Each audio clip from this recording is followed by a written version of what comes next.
Let me talk about muscle building exercise for writing. So to start with writing, it's for kids or adults or anybody. If adults have some other posture of holding the pen, to change that, this is an exercise. So you have to start with these two fingers, the thumb and index finger. So thumb should be little ahead, index finger should be little behind. Hold this not very tightly, lighter, and keep doing forward, backward. So this exercise has to be done entire day for a week.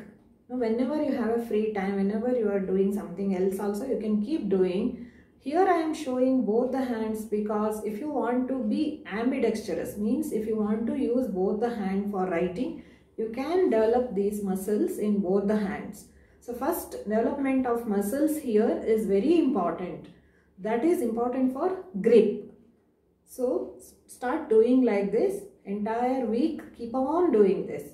Then after a week, second week, you have to take pen, or if children means maybe crayons, maybe other modes of any instrument, pencil or crayons or other things, hold with the same position. So pen also with thumb little ahead, index finger little behind. See that all these three fingers are closed completely, only these two fingers. So keep on doing this exercise.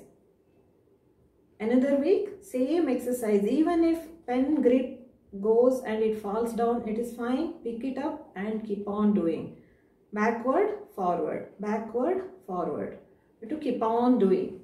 So after this, third week with the same position. See, close all the fingers, the same position. Hold this way pen and keep writing only dots.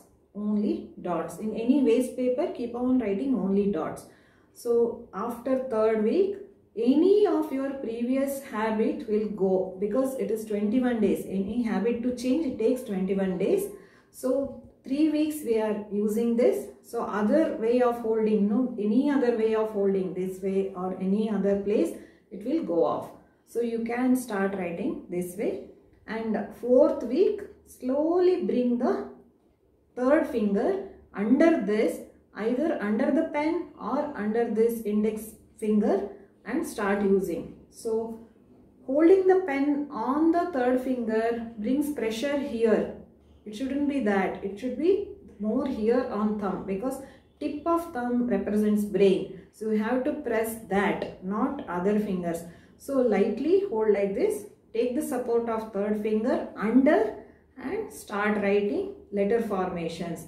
For children, it may take more time to get this grip because they are beginners and their muscle development may not come that fast, but keep on doing that, helps in that way.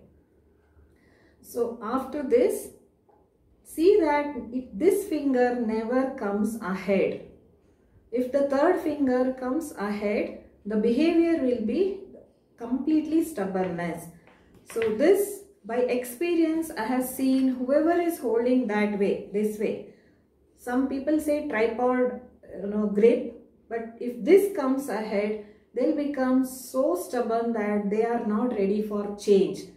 Their thinking will be, I know all, or I know you are writing, but I know you are right, but I don't want to agree with you. If I agree with you, you get a chance to blame me. If I never agree with you, you never get a chance to blame me. So they never deny this science or anything, but inner resistance will be so much that they don't follow, they don't write. In a number of cases I have seen. So nowadays I normally reject them. If they have this kind of grip already, I tell them you have to change the grip and come, then only I'll start with the course or the therapy. Because I don't want to waste my time, their time or energy or anything. But this is very important. If this finger, because it's a false ego finger. If you go with fingers, thumb represents me, self-esteem.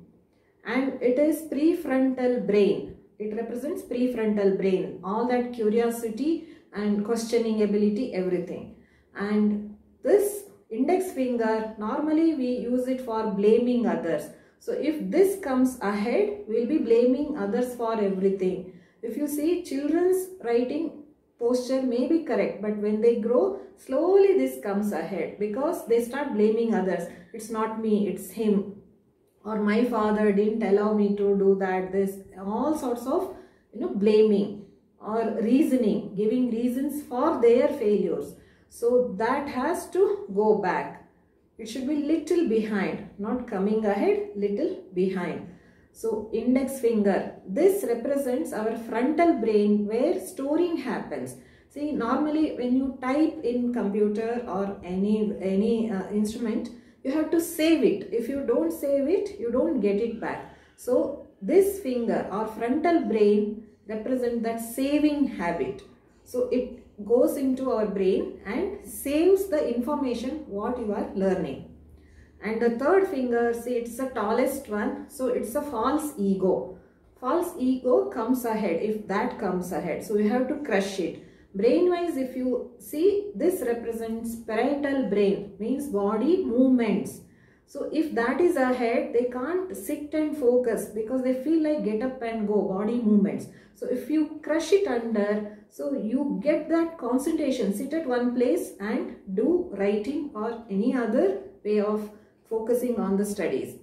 And these two fingers we normally don't use, but for the information sake, I can tell that this finger, ring finger, this is connecting to people because single it won't stand straight with another one only. That is why the marriage ring finger, because with other person I am straight or strong. That's how it is. And in the brain portion, this represents our temporal brain where recalling happens. Retention and recalling is very important for the process of learning. So this is recalling. See, that is why normally we tell people while studying you hold like this, you will receive and store with these two fingers, and while for recalling you have to hold thumb and ring finger. So if you hold thumb and ring finger, you will recall. So if you forget something, just hold like this, you will recall if it is already stored. So in the exam time, you have to write with one hand, another hand if you keep like this, the finger, ring finger and thumb. So you will recall, you will get the memory, whatever you have studied, the flow will be very good. So many people gave the feedback, yes, this helps in the exam recalling. So, and the final ring, small finger, this represents your visual brain, visual section of your brain, occipital lobe. And the emotional part is, this is humble, humility. That is why it is small. So visually we are not supposed to get distracted. That is why we don't activate this point by holding pen or anything. So we should be focusing more on learning, not visually getting distracted.